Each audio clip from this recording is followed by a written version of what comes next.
Okay, so we have one more interview, and again, this is a guest that's no stranger to the show or the book world, and Jewell Parker Rhodes has been on the show, and she's published multiple books, and she was with us when we did the virtual book festival during COVID, as I recall. So, Jewell, welcome back to Black Authors Matter TV. Thank you very much. I'm Okay, excited. okay. I always like your picture with you and your dog. I think this is really, really a cute picture. Oh, well, thank you. Yeah. Unfortunately, my two little dogs died, Oh, I'm and sorry. I have a new. I know they were half sisters, and actually, for my last book, though one just passed away in December, I made it a point of I wanted to show those pictures because so many kids love those pictures of those dogs, and they were with me all the time when I wrote my books, and so that was to honor them to say these are my babies, these are ones who helped make this book. So anyway, but I miss them and dogs are so special. I mean, it's kind of like there are wonders and mysteries in this world, and I think reading books is one of them that it can open you up into a whole different spiritual realm and in a bigger life. And I also think our animals, especially, the pets and that we care for, do the very, very same thing. So, though there's a time for everything, a season to everything, I am gloriously grateful for my writing, glorious grateful for my dogs who helped me write, gloriously grateful for still being here.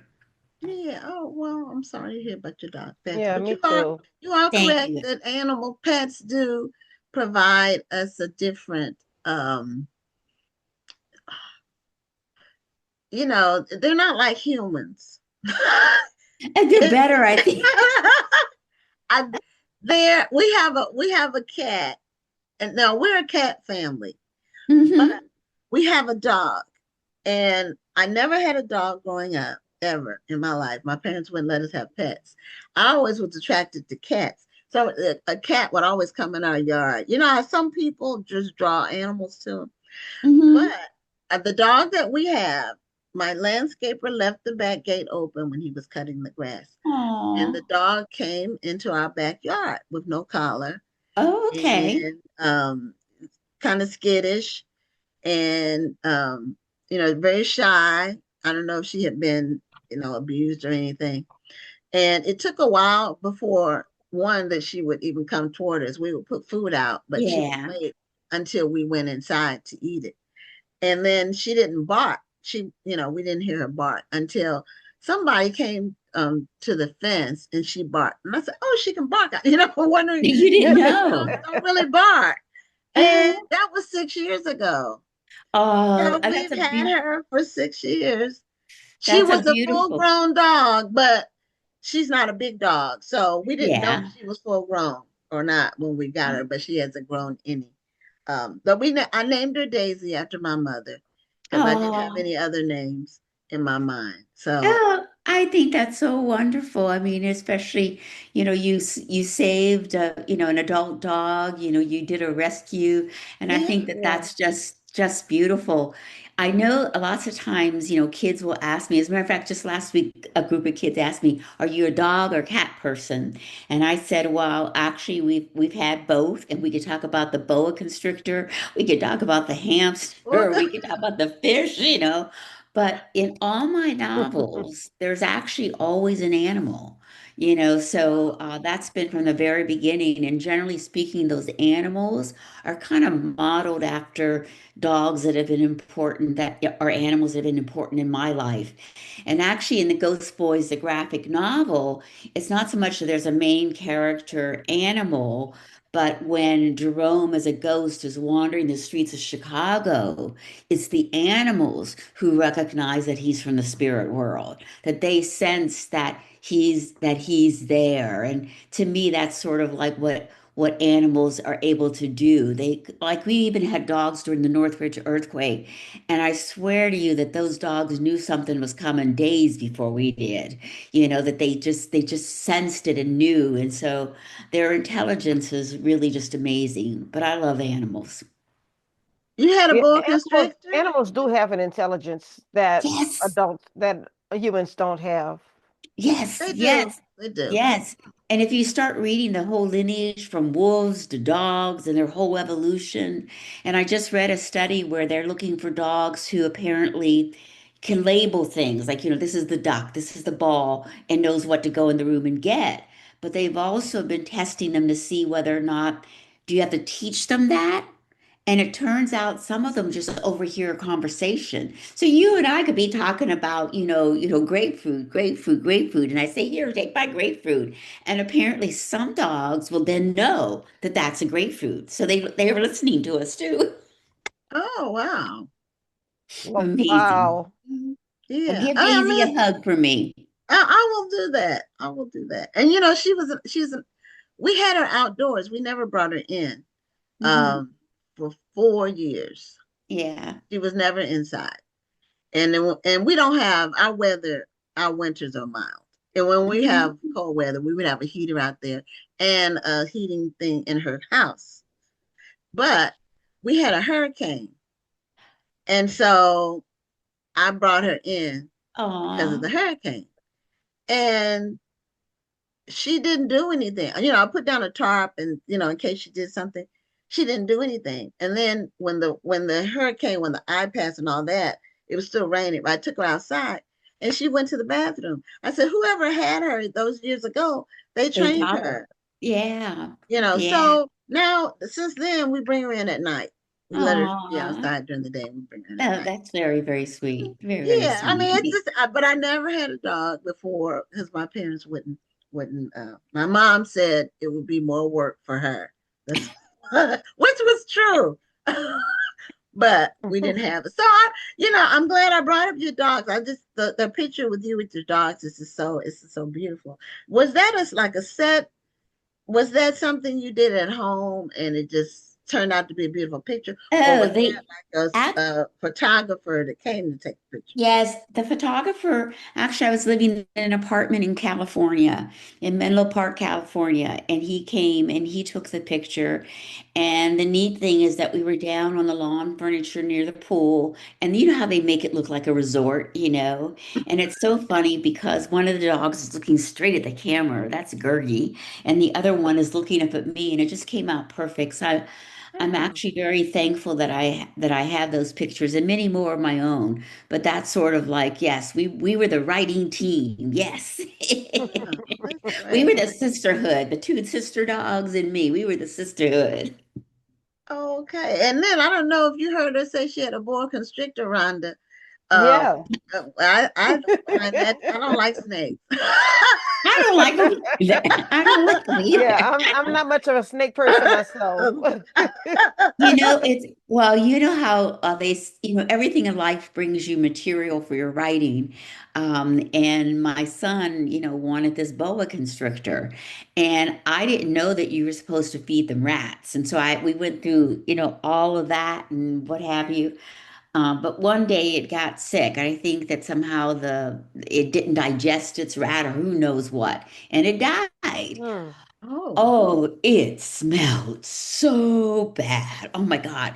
And I was typical, Jewel got on the phone, told my husband, you better get home now. Get this boa constrictor out of my house. So that's sort of like generally I'm sort of like I can deal with things, but I could not deal with that. And oh, my husband knows that if I ever say that to him, it really is serious. But usually it's about, people or loved ones. But this time it was about this, it was a huge yeah, thing, they're huge. big. They're Yeah. And big. it's I've like, only seen them in like the zoo in a yes. glass and behind glass, Oh, and it's they are huge, awful. huge. It was Or in a awful. movie, in a movie. Yeah, But exactly, but exactly. but but in person, it's a big It is a snake. big animal. It is a big animal. It's And my it's dear big. one came and got rid of that. So we never had any more snakes, thank God. Oh We well. were the kind of parents who tended to say, and still are, yes, then or why not? Then no. And I'm glad. it certainly I'm got us glad. into trouble a I'm lot of glad. times.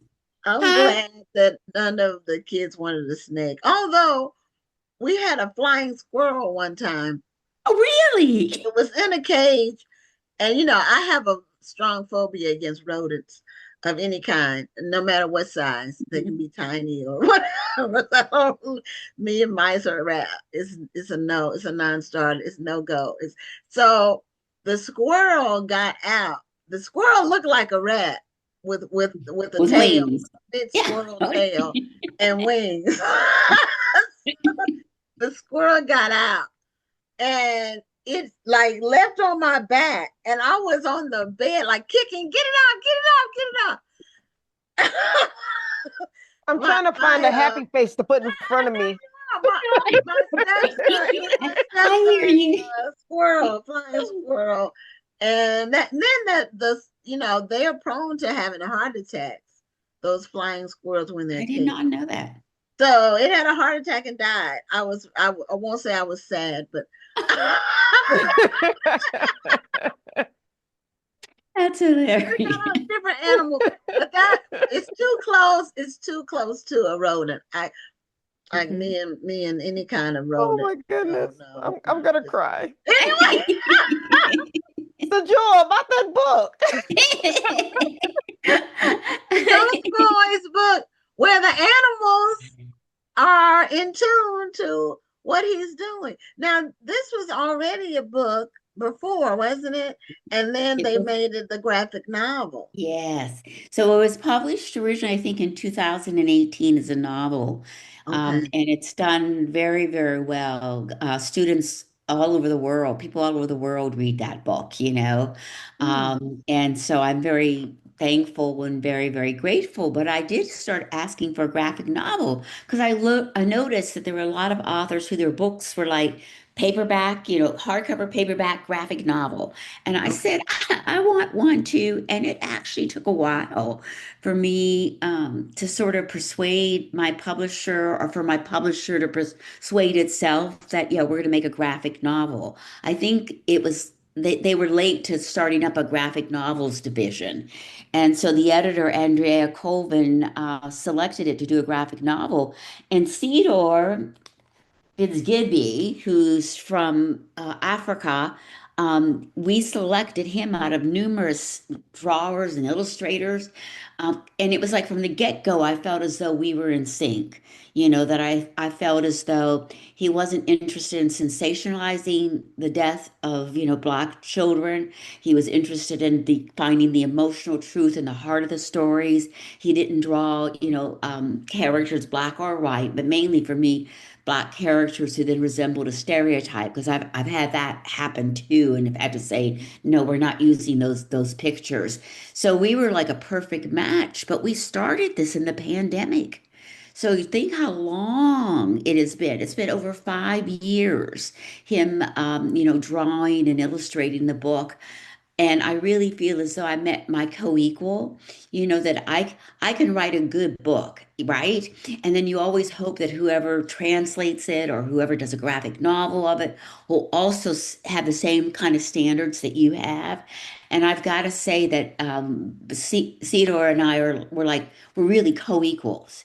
And I think the result is for readers is that they get the best of two artistic genres. They get my writing, plus they get this incredibly talented man who can color and draw and demonstrate and just show. So when I was reading the graphic novel, I cried twice. And I already know Oh, the story, but I cried because that dimension of the visual that he added such another knowing element, and he also added nuances that I could suggest or infer them in my writing, but the moment you say it, then it becomes didactic, so the way in which in a glance or look, a pose, he got so much texture. So I'm just pleased beyond measure that Ghost Boys, the graphic novel, is rocking my world at least. Yes, see, isn't that So, pretty?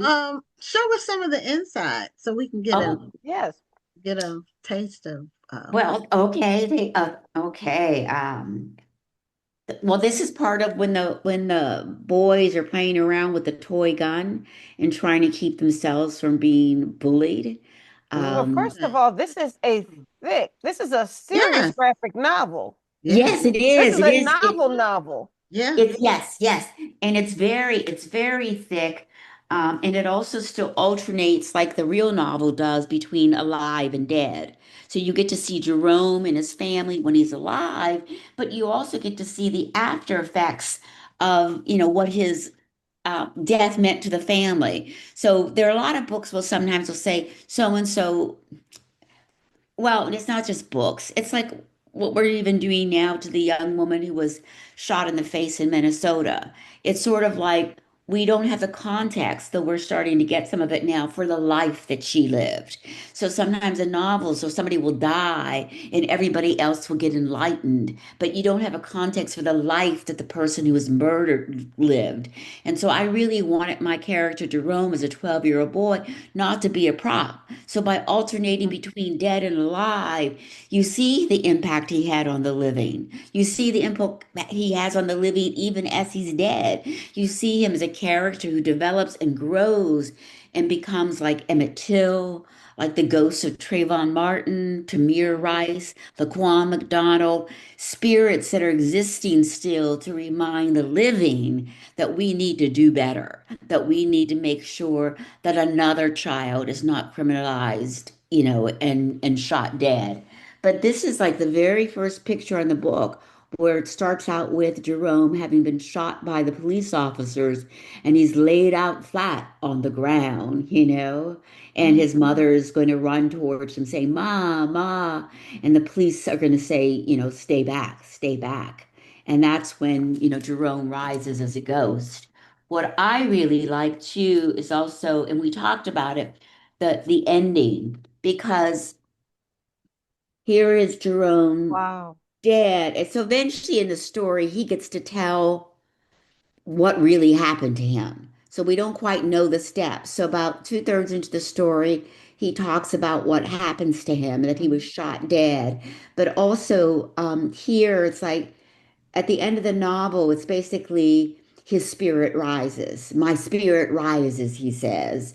And that's kind of typical of the work that I do too, that I tackle hard subjects, but I never leave people, I think, or I never try to leave them in despair or hopelessness. In particular, I want people to have that sense of agency. So the irony, not the irony, but it's interesting to me that even the dead have agency. Like when I think of my dead grandmother, I'm reminded so much about how I should be trying to live my life. Jerome is reminding as a ghost people that, you can't undo the wrong, but you can do your best to make things better. And so that sense of when he rises after helping the living also rise in the face of wanting to exert social justice and exert change in society, you feel that sense of agency, not only for the dead as reminders for how we should live, but also the living who make decisions that I am going to do better. So I really love that picture. And the first time when we saw the drawings, it didn't quite have that uplift, or like I call it the Maya Angelou uplift, because she, and still I rise kind of a Yeah. response. And that's that feeling that comes from our culture that we got right in this graphic novel version, and still I rise. Now, what gave you the original idea for the book when you Good first, not question. not the graphic But just novel, the book, but the yes. original story? Well, Gwen, I think we've talked about before how generally I always just write what I want to write, and then if it gets published, woo, if it doesn't, I'm still going to write it anyway. But anyway, but this book, I was walking at the Little Brown offices, and my editor, Alvina Ling, and I were going down the halls, and I had talked about overtime, things that were going on with my son because he was in New York for college, and there was a lot of racial profiling going on. And it was after, the series of deaths of the young black men, that wave there. Uh, um, and she said to me, Jewel, did you ever feel want to write about, the murdering of young black boys? And I just stopped in my tracks and I said, no, I'm not going to write about that. And I talked to my family. You know what she said? And I just said, Mm. no. And they said, no, you're not going to write about that. And then the more I thought about it, the more I thought how I was maybe in some ways a little bit uniquely qualified to write about it because of my history. And I am an historical novelist. I was a child when Emmett Till was murdered. I remember seeing him in his casket. I remember, hearing his mom on TV saying, I want the whole world to see what they've done to my boy. And those images, which I was far too young to see, but in those days, there were a lot of things that Black families would do because they wanted to wake us up to the hardships that we might endure in the world. But I would say I was too young because that image has haunted me all my life, all literally, that it's like anything that would remind me of it, even as a 60-year-old, would still like freak me out, that it would just bring me to tears. And I also felt that I've been practicing for such a long time as an adult novelist to become a good writer. And then as an adult novelist to become a good writer so I could do what I really wanted to do, write for young people. That I thought, well, if I don't try, then what's the point? Of course it's going to be a hard book, but I like to do hard things. And somebody who's been writing as long as I have, why shouldn't I go ahead and try to do the hard thing? Our children deserve it. So a lot of things about giving the talk, some of it will get pushed to like later ages. But we know the young ones need to know it too. But they also need to know and understand the complexity and the differences between straight out racism and also racial bias, because both things will affect their lives and they're different and they need to understand the nuances and how to respond, who's educable and maybe who's not. Right. So I said to my editor, I'll write it, but if I don't get it right, we're just simply not going to publish it. You can take the money back. Oh, And Mm. I that actually was wrote it. okay. You were really confident or Yes. in what you were doing. No, actually, I would say it's perhaps the other way. I did not know I could do this book. I was not confident, but I do believe a lot in my legacy. That it's like if people, and I always say I don't write for money. We all want to get paid for the work we do. But what I mean by that really is that I don't want to sacrifice my legacy, my reputation for something that's, not up to my standards, that's then going to be out in the world. I don't deserve that. Children don't deserve that. And I think when I wrote my very, very first novel, an adult novel, Voodoo Dreams, I was on book tour and I was following behind another author. And I would always get these questions of like, well, did they push you to hurry up and finish it? And did they do this and do this? Were you happy with the ending? And it turns out, as I started piecing it together, is that it was a lament of the author ahead of me that she had felt rushed, she had felt pushed, and she was not happy with her ending. And that kind of like made me feel how sad that you would then publish a book and then tell people, well, excuse me, this wasn't what I really wanted.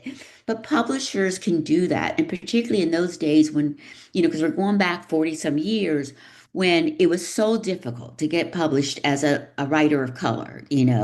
So difficult that there's a sensibility that when you're young, oh, I'll do whatever you want, or yeah, oh, I'm so grateful to you.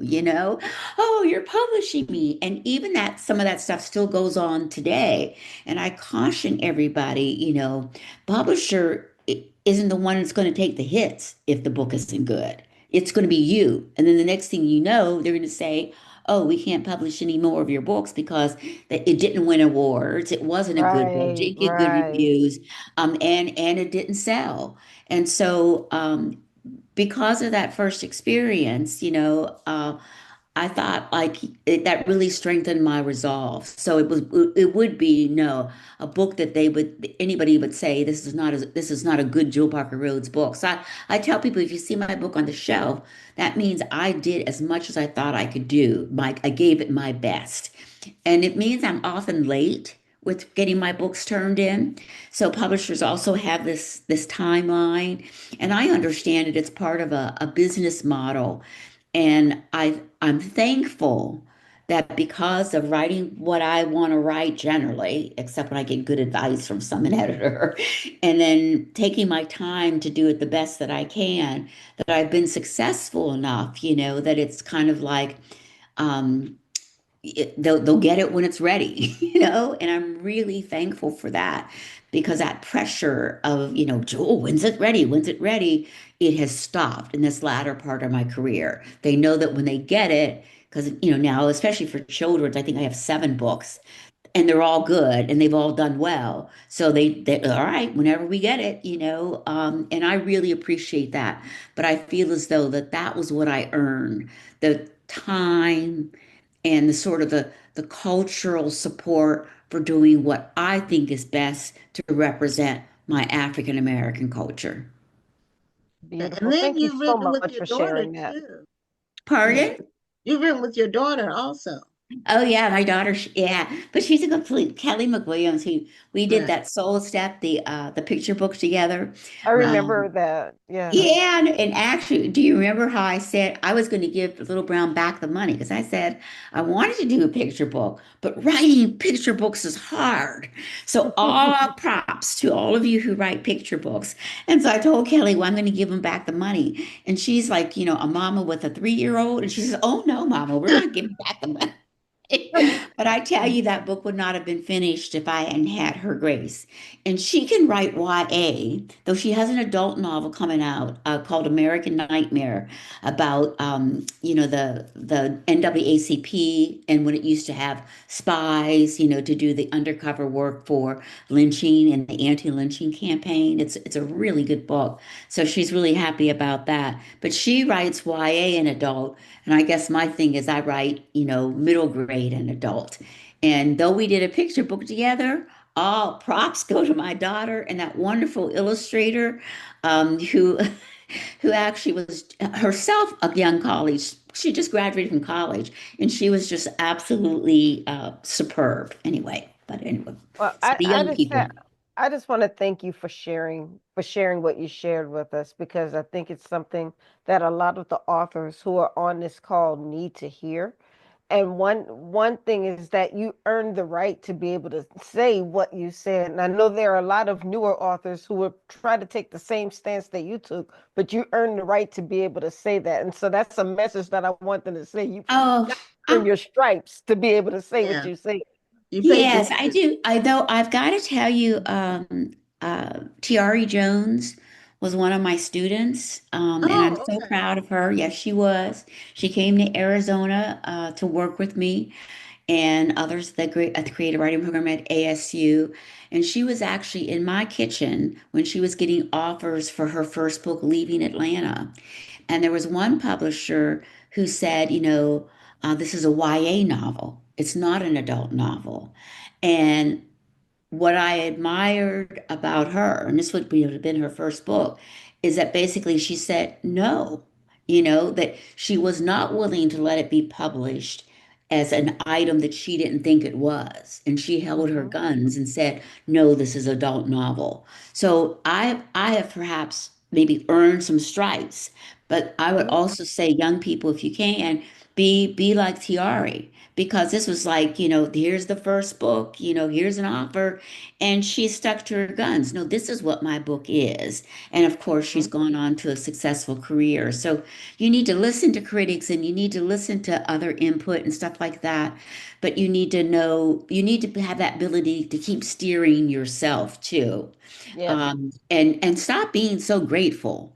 I mean, if you think about Yeah, it, you don't have to take every crumb that they offer you. yeah, because if you think about it, without you Yes, doing your you work, do. they wouldn't even have an Yeah, industry. Do you they know what I do. mean? Everybody's taking from our intellectual property. So Right. sometimes we don't feel our power, and we should feel our power more. But I would also say there's there's a difference between advances, whether you get a big advance or a Hmm. small advance, okay?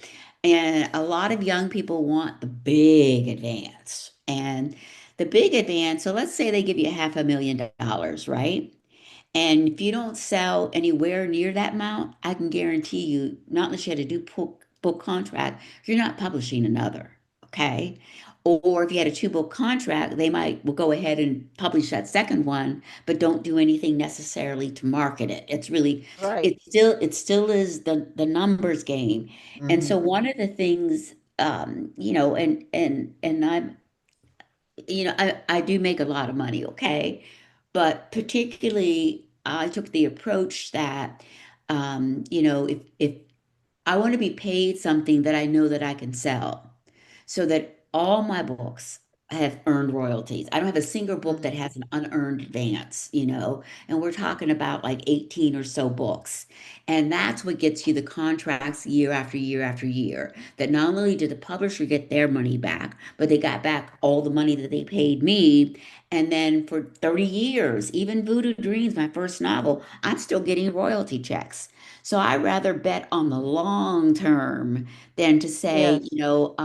I'm going to be a millionaire. And the best example that I have of this is not a black author, but there was a guy who wrote a thing about it was a novel called Meg, and it was about like some kind of like giant eating shark or something like They made that. a movie out of it, or two. Yes, that's it. Yeah. Well, and I might have the book wrong. Just give me a 2 cents in case my memories aren't right. But I think that that was the No, name of it the is book. Meg. And I remember they would cite in the newspapers the prose and talk about how bad this book was, and maybe he got the movie made, but the book itself did not do well at all, and you never heard from that person again. Or as just as a black author, you've read wonderful authors because we have a wonderful, talented group of people in our community. And then there's some that you never hear from again. So you maybe read one book, two book, three books, and then they disappear. And you got to find out why. I mean, that sense of why. And a lot of it has to do with also, playing that sense of, I earn out. So you will never lose money on a Jewell Parker Rhodes book. And that's what's really sad. So I think sometimes I will actually go and talk to my editors and say, okay, well, what's your strategy? What's your advice? Doesn't mean I'm necessarily going to take it. And I remember Little Brown developed a strategy that they said, we're going to build you. Ninth Ward came out of gates flying. And then, the next book and the next two books did okay, but not great, but they still earned out. And then I hit it again with Towers Falling. And so it's sort of like building up. And after Towers Falling, they said, okay, we're going to take you to the next level. But it took me for middle grade 4 books that had all paid back the advance, and made the money to get to the point where they were always working for me, and I love Little Brown Hachette books. It's called for the bigger organization, but where they also then pivoted. So it pays attention to listen to this sometimes. Because I remember my second novel for them, I was going to do a YA book or do like a Revolutionary War book, and they said, "No, Jewel, we don't. You can do that later. Don't do that now. Keep with." The Louisiana Girls trilogy. Let's build on that. And then I remember that after they sort of figured out what I could do best, it was another book that I would never thought of doing was Towers Falling about 9/11. Another editor said to me, you should maybe think about doing a 9/11 book. And it's like, what? No, no, no, no, no. But what I discovered is that they were learning what my strength was. And my strength is that I can take Hurricane Katrina, I can take the BP oil spill, I can take horrendous real life events, historical or somewhat contemporary, and make it so that a child learns and also feels emboldened and like stronger and hopeful by the time they get to the end. So Okay, when they Jewel, figured that out about we're me, we're past our time. oh, I'm so sorry. I'm That's so okay. sorry. I But was anyway, This trying is to this is ask your good publisher. information. I was taking it in. Yeah, ask. So take advice. Take advice. And black authors out there, I love you very much. It is a hard road, and we're all working towards it for each other. Find yourself a mentor, and pay. It's not getting it published. It's how long you last. That's what our Yes. community needs. How and people like Virginia Hamilton and Mildred Taylor. I want to be like them. That's Okay, all. well, that's a good way to end it, and we're way past our time. So Oh anyway, wow. Jewel, thank you so much because you've given us a lot to learn, and we appreciate you so much. And I appreciate congratulations on you. the new novel, the graphic novel. Thank All you. Bye bye. right, bye bye. Bye.